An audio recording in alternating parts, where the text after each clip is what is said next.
जोहार साथियों, मैं मुकेश बिरुआ। भारत 140 करोड़ की आबादी के साथ, जिसमें से लगभग 80 करोड़ लोग गरीबी रेखा के नीचे हैं, अब चीन और संयुक्त राज्य अमेरिका के बाद दुनिया में कार्बन डाइऑक्साइड यानी कि CO2 का तीसरा सबसे बड़ा उत्सर्जक है। Intergovernmental panel on climate change की हालिया रिपोर्ट में चेतावनी दी गई है कि भारत जलवायु आपदा के कगार पर खड़ा है। अतिवृष्टि और अनावृष्टि से हम देश के अलग अलग हिस्सों में कहीं अत्यधिक गर्मी, तो कहीं बाढ़, तो कहीं भूस्खलन जैसी जलवायु परिवर्तन के घातक प्रभाव के निकट भविष्य में कम होने की कोई संभावना नहीं है। केरल के वायनाड जिले में देश के अब तक के सबसे भीषण भूस्खलनों में सैकड़ों लोगों की मौत हो गई तथा इस गर्मी में कई उत्तरी राज्यों में भीषण गर्मी पड़ रही है, जिससे यह संकेत मिलता है कि भारत शीघ्र ही 2015 में पेरिस जलवायु परिवर्तन समझौते द्वारा निर्धारित 1.5 डिग्री सेल्सियस की सीमा को पार करने के बिंदु पर पहुंच जाएगा। फिर भी ऐसा लगता है कि नरेंद्र मोदी सरकार ने जलवायु परिवर्तन के कारण उत्पन्न होने वाली भयावह संकट को काफ़ी हद तक नज़रअंदाज कर दिया है। नरेंद्र मोदी की सरकार क्रोनिक कैपिटलिज्म को बढ़ावा देने का काम करती है और एनर्जी इंसेंटिव प्रोजेक्ट्स को समर्थन करती है, जिससे कि जलवायु को भारी नुकसान होता है और हो रहा है।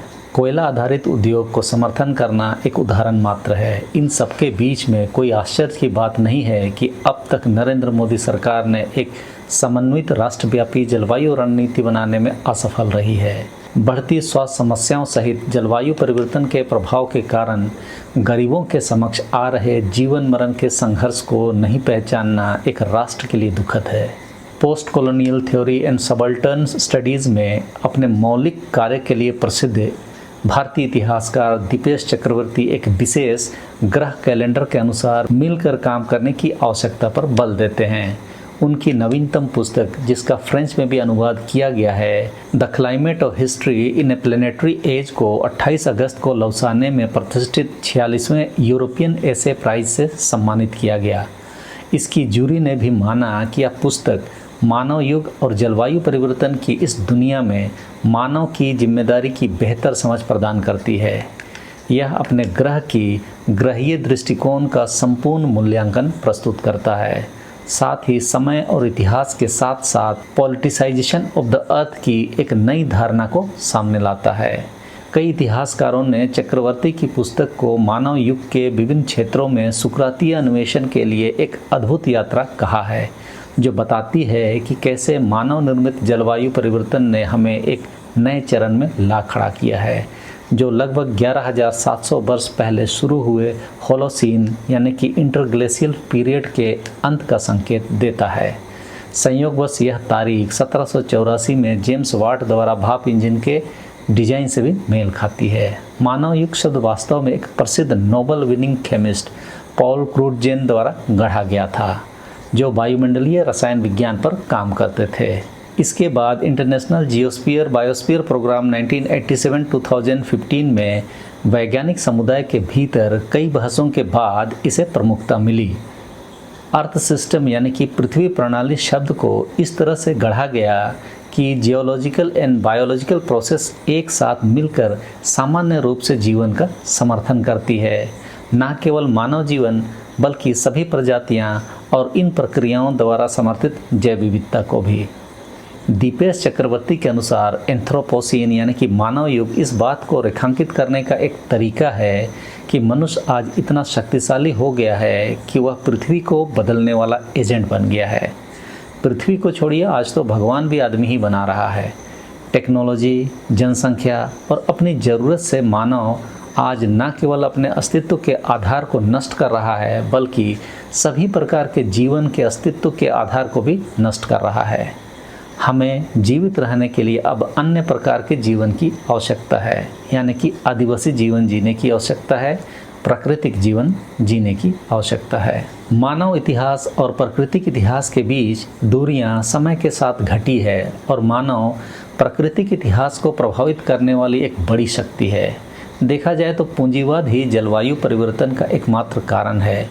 गंभीर जलवायु संकट आज ग्रह के हर कोने में तबाही मचा रहा है।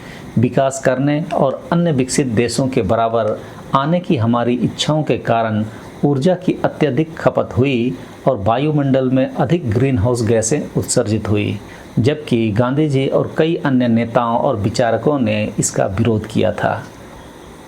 हालांकि यह बात स्पष्ट होती जा रही है कि देश कोयला और गैस का उपयोग छोड़ सकते हैं, लेकिन सस्ती ऊर्जा का उपयोग नहीं छोड़ पाएंगे, क्योंकि पिछले 70-80 वर्षों में लोग जिस जीवन शैली के आदी हो गए हैं वह उनके लिए बड़ी चुनौती है।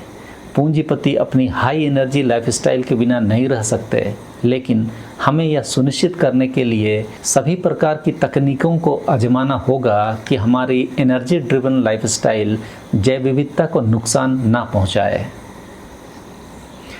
टेक्नोलॉजी के वैश्विक प्रबंधन की आवश्यकता तो है, लेकिन यदि चीन, अमेरिका और भारत जैसे देश इन प्रौद्योगिकियों का विकास कर लेते हैं तो ऐसा विनियम कैसे लाएंगे जो यह सुनिश्चित करेगा कि आप कोई हथियार नहीं बनाएंगे। इस गंभीर प्रतिबद्धता के साथ कि मैं हथियार नहीं बनाऊंगा, जियोपॉलिटिकल और जियो इकोनॉमिक कन्फ्लिक्ट्स की दुनिया में संयुक्त राज्य अमेरिका में डोनाल्ड ट्रंप और भारत में मोदी जैसे कथित रूप से जीनोफोबिक राष्ट्रीय नेताओं के उदय के साथ जलवायु परिवर्तन को रोकने के लिए अंतर्राष्ट्रीय समझौतों की संभावना बहुत कम प्रतीत होती है। ट्रंप के 2015 के पेरिस जलवायु परिवर्तन समझौते से बाहर निकलने के बाद राजनीतिक वर्ग समझौतों से पीछे हट रहा है और जलवायु अनुकूल ग्रहीय परिप्रेक्ष्य को अपनाने से भी पीछे हट रहा है। जब लोगों को अपनी सुविधा ही देखनी है तो फिर ऐसे अंतर्राष्ट्रीय संधियों की कोई कीमत नहीं है। आदिवासी अपने प्राकृतिक रहवासों में रहता आया है, लेकिन उनकी जीवन शैली को कभी भी इस धरती के प्रमुख जीवन शैली के रूप में ना ही देखा गया और ना ही देखा जा रहा है। मैंने इतिहासकार की नज़रों से जलवायु परिवर्तन को दिखाने के लिए यह वीडियो आपके सामने लाया हूँ। आज से 10-12 साल पहले मैंने एक साइंस जर्नल में टिपिंग पॉइंट के बारे में पढ़ा था। आज चक्रवर्ती की नज़र में भारत भी ऐसे ही टिपिंग पॉइंट पे पहुँच गया। टिपिंग पॉइंट का मतलब है कि प्रकृति को दोबारा उस स्वरूप में स्थापित या बहाल नहीं किया जा सकेगा जैसा अभी से पहले था। टिपिंग पॉइंट के बाद का समय में फलों के बीज से नए पेड़ उगने बंद हो जाएंगे, जैव विविधता के नए जीवन की संभावनाएं लगभग क्षीण हो जाएंगी। यह हमारे धरती के लिए, हमारे प्रकृति के लिए बहुत ही घातक खबर है। अब इसमें यह न कहा जाए कि हम लोग खतरों के खिलाड़ी हैं।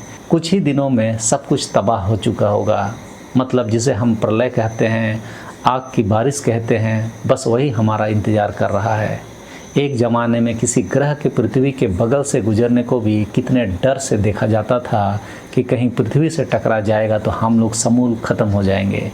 पूंजीवाद ने इस धरती पर एक्चुअली बहुत ही खतरनाक अंदाज में आक्रमण कर दिया है। हम समझ ही नहीं पाए कि यह भी किसी ग्रह की धरती से टकराने से कम नहीं है। अब हमारे लिए नतीजा भुगतने के लिए तैयार रहना ही एकमात्र विकल्प है।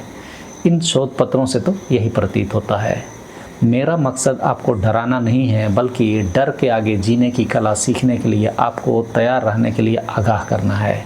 मैं अपनी तरफ से बहुत ज़्यादा एनालिसिस इन शोध पत्रों का नहीं किया हूँ, सिर्फ सतही तौर पर जानकारी आपके सामने ले आया हूँ कि क्या कुछ चल रहा है। चलिए, वीडियो समाप्त करने का समय आ गया है। फिर मिलते हैं अगले वीडियो में। सबों को धन्यवाद। जोहार।